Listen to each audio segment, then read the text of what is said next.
Hola chicos, espero que se encuentren muy bien. Vamos a hablar en este video sobre la osificación. El proceso de osificación entonces no depende del tipo de hueso al que se va a formar, o sea, al tejido óseo que se está formando. ¿Qué quiere decir esto? Que independiente de mi mecanismo de osificación, yo siempre voy a obtener tanto hueso compacto como hueso esponjoso. Vamos a dejar claro dos términos también, que son estos: osificación y calcificación. La osificación es el proceso mediante el cual se forma tejido óseo, ¿sí? Es el sinónimo de osteogénesis o histogénesis del hueso. En cambio, la calcificación es el proceso mediante el cual se generan depósitos de calcio en los tejidos. O sea, aquí por ejemplo tenemos una arteriosclerosis, aquí hay un vaso sanguíneo, una arteria, en la cual alrededor de su túnica íntima se están formando estas regiones basófilas. Esta basofilia nos está mostrando que se está depositando iones calcio en esta matriz extracelular. Entonces esto es una calcificación, pero miren que el resultado de esto no va a ser un hueso, no, entonces es totalmente distinto a lo que es la osificación. Dentro de los mecanismos de osificación tenemos dos: intramembranosa y endocondral. Vamos a empezar con la osificación intramembranosa. Esta, digamos, si la tuviéramos que resumir rápidamente, diríamos que se da por la formación de condensación mesenquimatosa que se va a diferenciar hacia el linaje osteogénico. Este tipo de osificación entonces se va a dar principalmente en huesos planos, pues tenemos los huesos faciales como el nasal, también por ejemplo un hueso irregular como es la mandíbula, los parietales, el temporal, que hacen parte de la bóveda craneana, y otros huesos como la clavícula. Es importante entonces recordar que el tejido óseo proviene de las células mesenquimáticas. Entonces vamos a tener esas células mesenquimáticas multipotenciales que tienen la capacidad de diferenciarse en distintos tipos de acuerdo a la señalización. Habíamos revisado que RUNX2 es un factor importante hacia la diferenciación del tejido óseo. Sin embargo, este factor también participa en el proceso de diferenciación hacia el linaje condroprogenitor. Por lo tanto, otro factor de transcripción va a ser fundamental para el compromiso de esa célula mesenquimática hacia el linaje osteoprogenitor, y ese factor va a ser Osterix. Entonces, tanto RUNX2 como Osterix me van a llevar hacia este linaje de células óseas.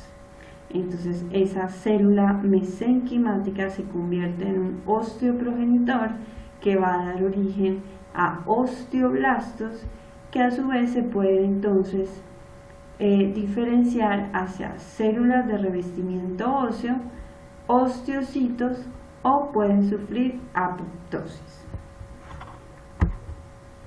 Miremos esta microfotografía. Aquí podemos observar tejido mesenquimático que se está agrupando, ¿sí? Esta agrupación de tejido mesenquimático se conoce como blastema óseo, y es que estas células entonces van a comenzar a sufrir ese proceso de diferenciación hacia el linaje osteoprogenitor. Una vez estas células entonces se transforman en osteoblastos, comienzan a secretar el osteoide, que aquí se ve muy bien, aquí clarito, ¿sí? Como una matriz extracelular más clara. Y ese osteoide, también por acción de los osteoblastos, va a comenzar a calcificarse, ¿sí? Entonces esa matriz ósea comienza a tener depósitos de calcio y los osteoblastos comienzan a quedar inmersos dentro de esa matriz, diferenciándose entonces a osteocitos. Si observamos estas microfotografías, yo aquí puedo ver casi todo un hueso completo. Observen que tengo aquí un tejido denso que me está rodeando esa estructura ósea en formación.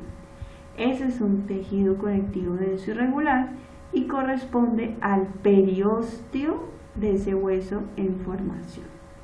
Dentro, entonces, voy a tener múltiples condensaciones mesenquimatosas que, una vez comienzan a calcificarse, forman lo que son las espículas óseas. Estas espículas óseas es hueso o corresponden a tejido óseo inmaduro. ¿Sí? Miren que es un hueso muy basófilo, es una matriz ósea muy basófila. Todavía no posee las características morfológicas del hueso maduro que revisábamos en el primer video de tejido óseo. Dentro puedo encontrar algunos osteocitos que están atrapados, miren aquí se ve mejor, osteocitos, y alrededor de las espículas óseas tengo, inmediatamente bordeándolas tengo endostio, y en ese endostio voy a encontrar osteoblastos y osteoclastos. Miren que tengo unos osteoclastos grandes y bonitos, aquí se ven muchos osteoblastos, de este lado, de este, y no se me ha formado mi cavidad medular todavía, tengo puro tejido mesenquimático entre esas espículas óseas. También puedo ver que han ingresado muchos vasos sanguíneos mientras se va dando el proceso de crecimiento de esas espículas. Estas espículas van a ir creciendo por aposición desde el endostio y desde el periósteo, entonces se va a seguir secretando matriz ósea, se van a calcificar, van a aumentar de tamaño y gracias al proceso de remodelado óseo que están efectuando activamente osteoclastos y osteoblastos, entonces se van a comenzar a organizar esa estructura ósea, se va a dar luego la diferenciación a tejido óseo compacto en la periferia y en el centro el tejido óseo esponjoso. El mesénquima entonces es pues poco a poco invadido por cada vez más vasos sanguíneos y se van conformando las cavidades de médula ósea. Ahora vamos a hablar de la osificación endocondral. Este tipo de osificación, entonces, así en un término muy general, se podría resumir diciendo que se da por la formación, o digamos que se caracteriza más bien porque parte de un molde cartilaginoso. Es un tipo de osificación que vamos a encontrar en los huesos largos, en algunos huesos cortos, irregulares y en los huesos de la base del cráneo. Si observamos esta imagen, ¿a qué proceso nos recuerda? Aquí tengo células mesenquimáticas que al parecer se diferenciaron, proliferaron, empezaron a secretar una nueva matriz y aquí parece que se están organizando en unos grupos. Este es un esquemita de un proceso de condrogénesis. Al final aquí tengo grupos isógenos que tienen varios condrocitos. En la osificación endocondral este proceso es, digamos, entre comillas, interrumpido. Tenemos, o recordemos que habíamos observado lo que son estas estructuras de cartílago hialino, que son centros de condrificación. Los condrocitos proliferan, el centro de condrificación aumenta de tamaño y empieza a tomar una forma. Esto es lo que se denomina el molde cartilaginoso. Esto es como tejido cartílago hialino. Miren el cartílago hialino. Si lo doy más aumento, entonces tengo mi matriz cartilaginosa. rodeada por el pericondrio. Dentro del cartílago tengo condrocitos, en el pericondrio tengo condroprogenitoras y condroblastos que por aposición, recuerden que el pericondrio entonces por aposición va haciendo aumentar y le da forma a ese molde cartilaginoso, y desde el interior los condrocitos están haciendo crecimiento intersticial también para aumentar el tamaño de ese molde cartilaginoso. ¿Sí? Hasta aquí llevamos un proceso normal de condrogénesis. Sin embargo, hay un evento aquí programado genéticamente y es la aparición de esta estructura que se está marcando con estas flechas rojas. Miren que alrededor de mi molde cartilaginoso apareció una matriz extracelular eosinófila. ¿A qué se les parece este color de matriz? Esto es hueso, y entonces esta estructura que acaba de formarse se llama collar perióstico. Estas células que estaban conformando el pericondrio en la región de la diáfisis de ese futuro hueso, largo, van a comenzar a cambiar y ya no van a ser del linaje cartilaginoso, sino que se deciden por el linaje óseo y empiezan a formar matriz ósea calcificada.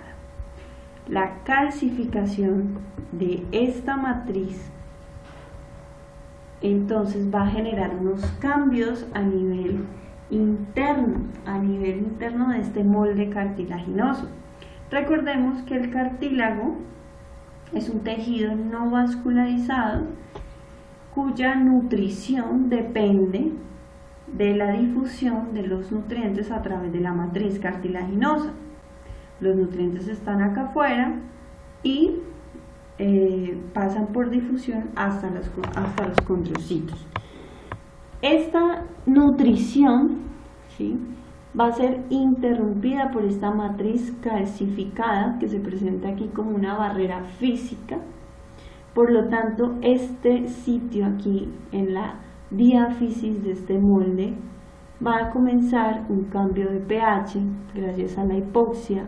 Los condrocitos van a comenzar a hipertrofiarse, van a acumular glucógeno, van a acumular lípidos y toman esta morfología grande, ¿sí?, clara, que no hay unos grandes espacios que no tiñen, y van a comenzar también a producir unas vesículas. Pueden también generar un ambiente, digamos, hostil, entre comillas.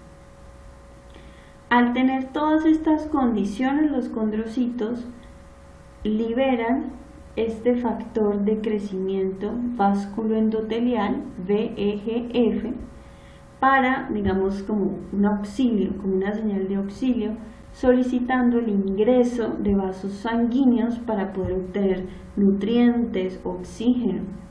Sin embargo, esto, así, entre comillas, se les va a ir en contra, porque estos condrocitos que están hipertróficos y al borde de la muerte acaban de llamar a una célula que está especializada en fagocitar, en destruir, que son los osteoclastos.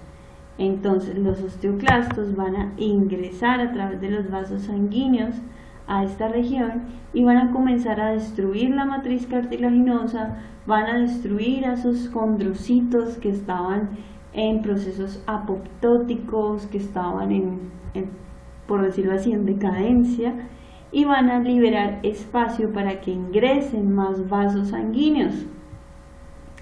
En paralelo, miren que mi collar perióstico comienza a hacer crecimiento aposicional, aquí se empieza a formar más tejido óseo, y en el interior empiezan a ingresar células mesenquimáticas que comienzan a diferenciarse hacia el linaje óseo.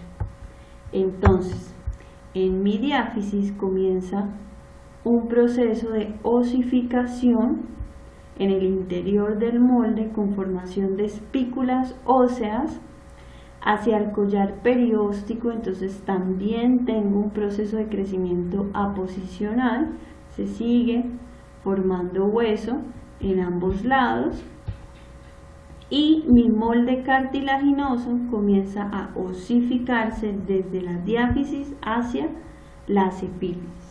Miren que aquí tengo las espículas que se están formando de ese mesénquima que ingresó y comenzó a rellenar los espacios que los osteoclastos habían dejado, y aquí tengo mis condrocitos que están ahogándose por la presencia del collar perióstico, y aquí el molde cartilaginoso que todavía no ha sido afectado por este proceso de osificación. Aquí tengo dos huesitos largos, miren que hacia las diáfisis es que se está dando la osificación y hacia las epífisis conservo mi molde cartilaginoso.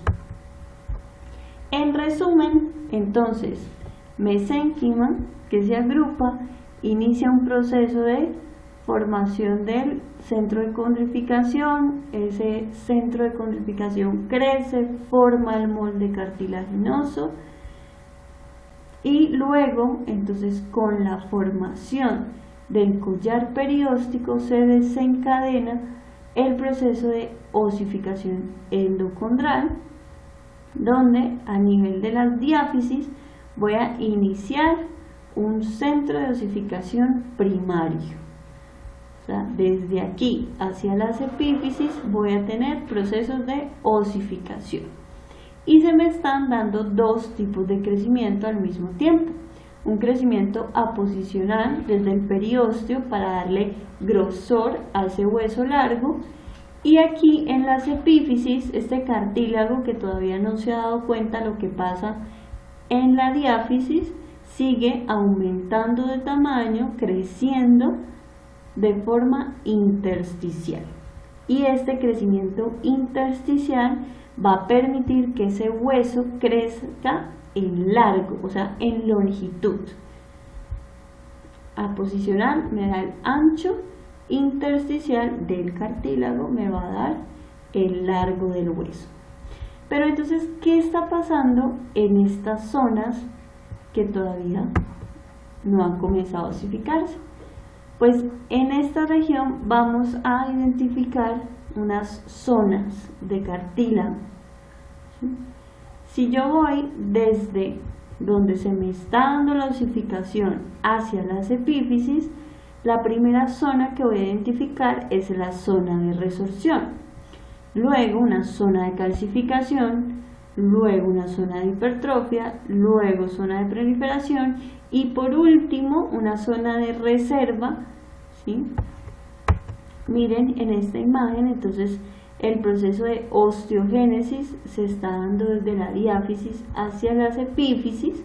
Aquí tengo mi centro de osificación primario, fue el que comenzó inicialmente a osificar ese molde cartilaginoso.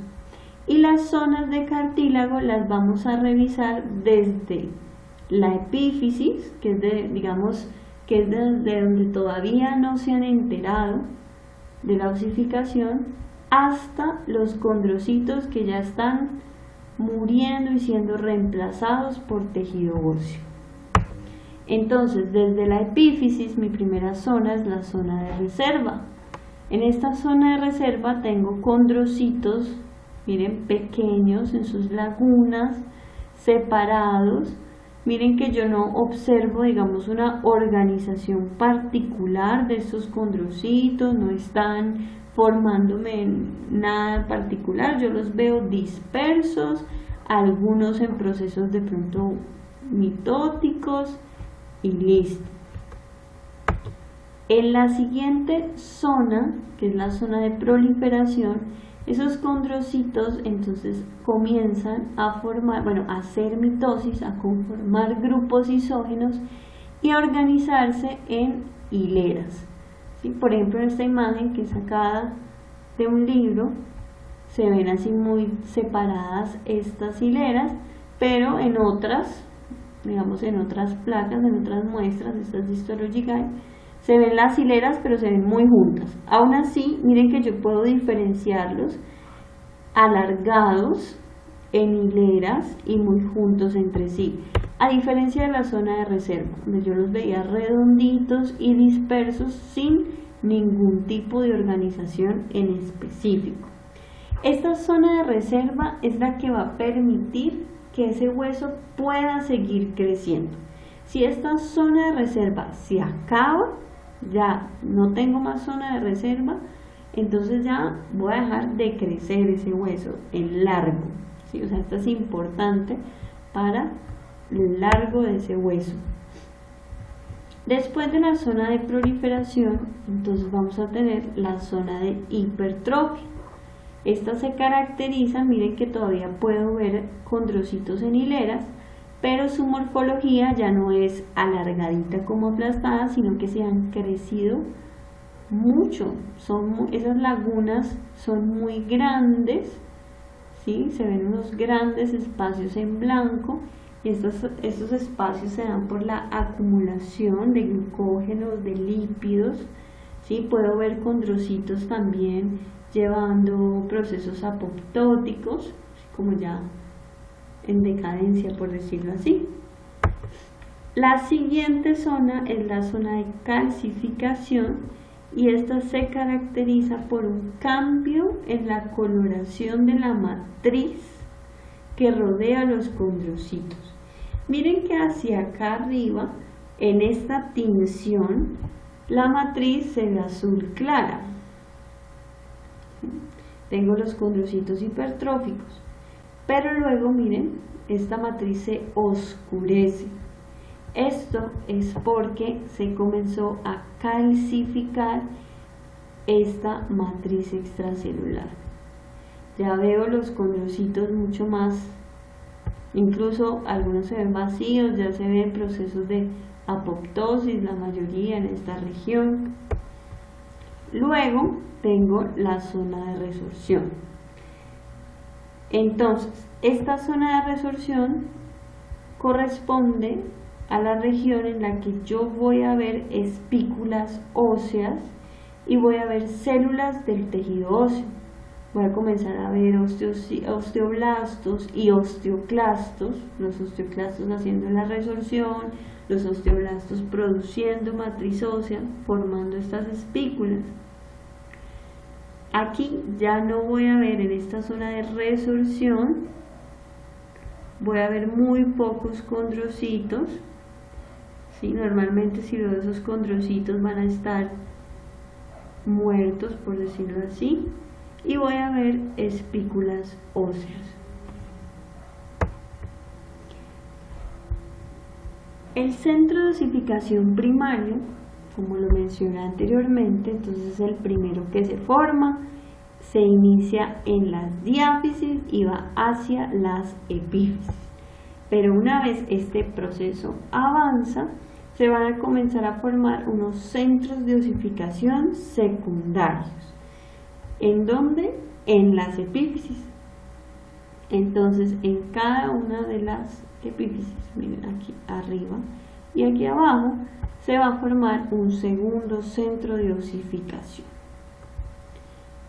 que va a llevar, pues, digamos, los procesos aquí similares que ya se habían mencionado en el centro de osificación primario.